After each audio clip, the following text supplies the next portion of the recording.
I'm Dawn Flanagan, a nationally certified interpreter, and here with us again today is Peggy Ostrander, a nationally certified interpreter. Today we are going to discuss interpreters and the IEP. If an interpreter gets invited to an IEP, what is their role? What do they talk about? How do they contribute to an IEP? What are your feelings on that? We're part of the education team. So the sticky part about it is we actually usually know a lot more about the student than most people. So one of our things is we need to stay in our lane and that we can talk about their signing, showing that they're comprehending something and their ability to communicate back to you and let you know if they're getting what's being presented. It's really easy to get caught up on their personality and what they do. And Did they do their homework? I guess the term that comes to mind for me is stay in your lane. Yeah. Your lane is language and communication and not language arts, but language. And then a teacher's roads or tracks are the education, the personality, and all of that. The reason that the interpreter can speak to language issues, are they comprehending when they're signing back to me as the interpreter? Are they using correct signs? Are they using complete sentences? And as the interpreter, are they understanding my signs and my speed or rate of signing? No one else is going to know that unless we offer that information as the interpreter. So I really think that is what we should discuss when being called in. When I've been called into IEPs, I would give that information. I would write it out and I would give it to the deaf teacher and have them present the information unless there's a child that's just really having a difficult time with language for whatever reason. I try to stay out as much as possible. Even though, the advocate in me sometimes wants to step in and say, you need to do this and this and this and this. But you could go either way. You could go in and just make sure that you're in and you're out, right? You're in, you say your piece and you get out. Or you give the information to the teacher. And I think part of it is, are you hired directly by the district or are you a contractor? Because I think contractors have a little more leeway. And if you're hired for the district, by the district is your boss and they're going to tell you what to do, unfortunately. I worked in a middle school for a very, very long time. I was the interpreter lead, so I did the schedules and such. So I would go to the IEPs. A lot of times we didn't have time to go to the IEPs because we were with our students. So what we would end up doing is the interpreter who was with that student the most would write it out and give it to the teacher of the deaf. Now, here's my question. Do you, as the interpreter, interpret the IEP, or do you bring in a third party? Okay, so my opinion is if you're interpreting for the child that you normally interpret for, I think it's okay to interpret for the child during the IEP because in the higher grades, the children are part of the IEPs now. When I first started interpreting, they weren't. But it's because that child is comfortable with you and they know you're signing and they know how you sign certain things in the educational setting. But if it's for the parents, I think you should bring in an interpreter from the outside who does not have daily contact with the children. That's just my feeling. Now, what about the issue of, is an IEP legal and need a legal interpreter, or is an IEP educational and needs an educational interpreter?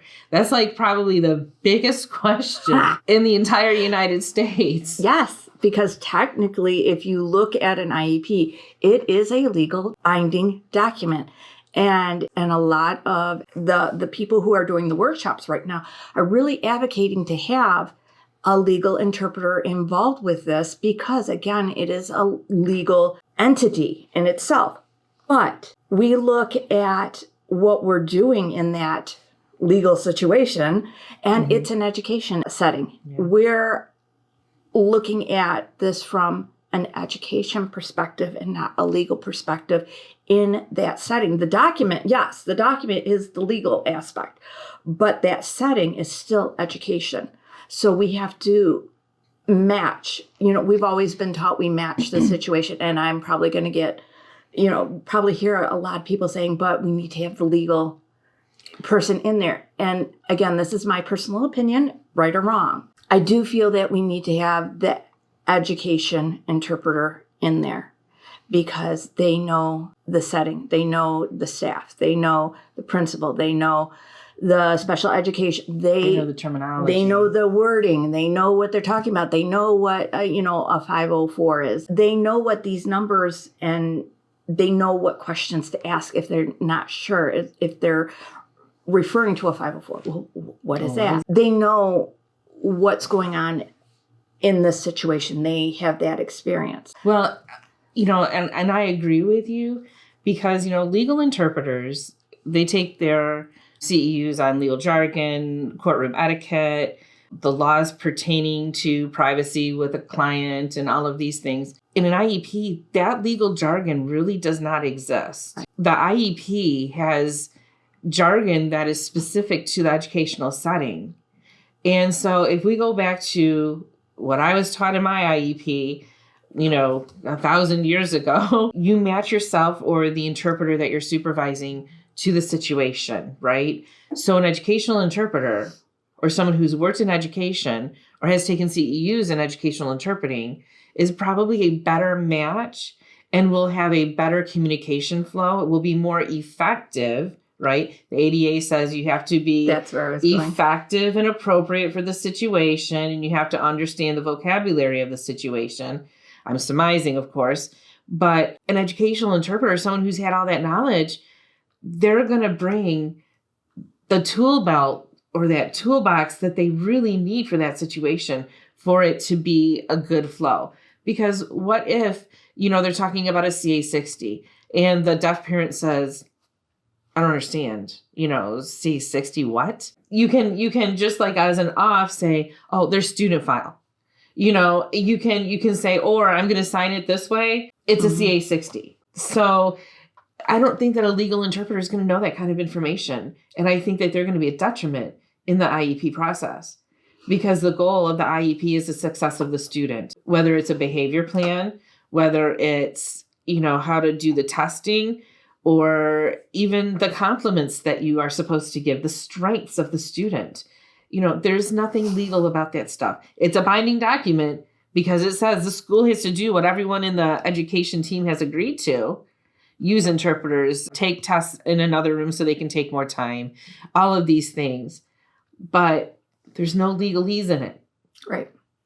And going back to the ADA, one of the things that I remember and follow a lot is it's not always about the interpreter that has the appropriate certification and the appropriate endorsements and things like that. It goes back to an interpreter that knows the situation, has the best match vocabulary, experience, and knowledge. Again, it's a sticky situation because with that, you do have to get the parent approval to have, when we're looking at in some situations, you have to have approval to go in. It's just like right now in Michigan, we have the law that states you have to have a certain level of certification. Right. And there's other states that are the same way. And we have a waiver that can be signed. It's kind of in that realm where we are going into that situation because we have the knowledge, we have the experience, we have the know-how. Right. Even if we don't have that legal endorsement, we have that educational endorsement. We have that education part of the pie. Sometimes we get so lost in certification and endorsements and all of this stuff that we forget at the end of the day, we are communication bridges. We're a tool that is used for two other parties to effectively and appropriately communicate to each other. And if we don't bring the right tools, then we are completely ineffective. And we have to have the trust of all the stakeholders in this situation. We have to have the trust of the parent. We have to have the trust of the child, and we have to have the trust of the educational staff that we are a part of that team, right. But we still have to be seen as allies for our student and for our parents. Can't forget that they are also stakeholders in this situation. Absolutely. Do you feel the interpreter should have the ability to read the IEP of the students that they work with? I've always wanted to. because I feel like it would help my job. Now we're not talking about a substitute interpreter. No, we're talking about their full-time interpreter. Okay, full-time interpreter. Yeah. It would be so helpful if that document was released to us, even if we had an hour just to skim it really quick. Mm-hmm. Because, great example, I did not know this was in an IEP for all my students. And advocate for this one, people, that anything shown in a video, even if the video was captioned, they needed to provide the notes to the student, and they were not required to know that information unless it was provided in notes. Oh, I love that. I love it because the student can now watch a video, me, and captions all at the same time. And it's impossible. So I did not know this was in their IEPs. Oh, so I'm going to classes, I'm interpreting my little heart out, and I'm trying to remember this information because I know this student is going to they're going to have to recall some of this information. And I'm like, how is my student going to pull this off? So my feeling on it is we don't have to have a copy of it, right? No. You don't have to release a copy to the interpreter, but I feel that we need to be able to read through it, like you said. Okay, at the beginning of the year when the IEP, is set and it's a student that you're working with, that you should be able to peruse it so that you know what you are responsible for. Because let's face it, creating an IEP is important. Implementing the IEP is probably the most important thing. Otherwise, why did you have this meeting? Why did you come to all of these decisions and then not implement it like you just talked about? You had no idea they were supposed to be provided notes. Interpreters implement the IEP just as much as teachers and other staff implement the IEP. If we don't know what's in the IEP, if we don't know how much that we're supposed to give or not give or time, or if we don't know these things, or we don't know the goals, right? Maybe the goal is better communication, more vocabulary. If we don't know that, no one else is going to teach them signed vocabulary, So if we don't know, we can't implement. As much as we say, we're just the interpreter. We're not just interpreters, people. We are the interpreters, but we're also advocates. Right. And so if I know in an IEP that the student does better 3 rows back as opposed to the front row, because in 3 rows back, they can see the board, they can see me, and they can see the teacher. So, in the class. So now, instead of a teacher assuming, the student's deaf, they have to be in front and center so they can see the interpreter. If I don't know it's on the IEP that they need to be 3 rows back, I'm going to be like, okay. Right. Or I love it. It's always that corner. Yep. Right. That first seat in the corner. And then we're sitting in the corner with them. Yep. Always. But then if I know that they're 3 seats back, I can say, hold. If you read the student's IEP, 3 rows back, please. And we can make arrangements to best match our students. And that's the goal, to best match the needs of our student. And let's face it, in an elementary school, the teacher has probably read the IEP. But let's just be honest. The teachers in the middle and the high school, when they have 200 students between all of their classes, are they going to read and remember what everyone's IEP says? Probably not. So if we're the ones implementing these processes, then we can step in and say, they're supposed to sit in the 3rd row. Yes. So I absolutely, or if they say, okay, take your student and let them take the test because they need to have, they're deaf or they're foreign language. They need more time for the test. Well, maybe the IEP says no, that they're advanced enough in English that they can go ahead and take the test at the same time, in the same time frame as the other students. We can say, oh, hold on, because not every deaf or, non-English speaking student is behind or has an issue, or, they are working at grade level. It's just like every single other student in the school. They're not one of those students are the same ever. And God bless our teachers, seriously, because they have to deal with so much. We have to deal with our little bubble, but they have to deal with, their 7 bubbles. Mm-hmm. And I give them so much credit, but, we're expecting them to remember everything about our kids. Yes, our kids are unique. So is every single student in the school. Yes. But, they do tend to remember our kids more so because of us. Right. Because we're walking into the classroom. And if we're walking in our classroom and our student is, they're asking where the student is. And I'm like, I don't know. And, who should have an IEP? Let's just run through that real quick. Yes. If you are a student who is limited English proficiency or a low English, there's all these different terms for it. Yes, you can have an IEP. And then, of course, deaf, hard of hearing, or other disabled can have an IEP. And there's other people who can have an IEP, but for what we're talking about language access. Those are the groups that we're working with. So yes, even if you're a foreign language interpreter, and I hope you're listening if you're a foreign language interpreter too, because it's not just about deaf and sign language, your students will most likely have an IEP, especially if they came in from another country and were educated in that country. And now we're in a different grade. I mean, they're just trying to figure out how to mesh those two educational systems. You will have an IEP that you will want to take a look at and know what the goals are.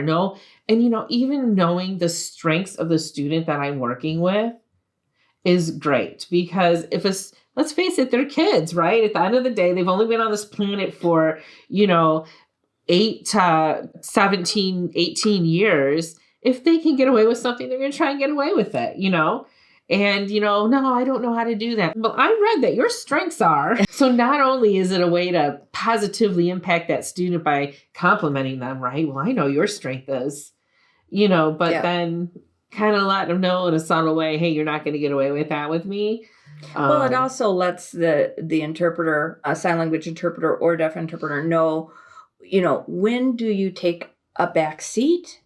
And when do you jump in? Because as language proficiency in our foreign language students increase, the need for that interpreter decreases. So that interpreter can kind of step back and kind of gauge the situation. Sign language interpreter, as language increases, we're more hands-on. Well, thank you, Peggy, for talking with me today about IEPs. And thank everyone for tuning in. Please stay tuned for more episodes. Thank you.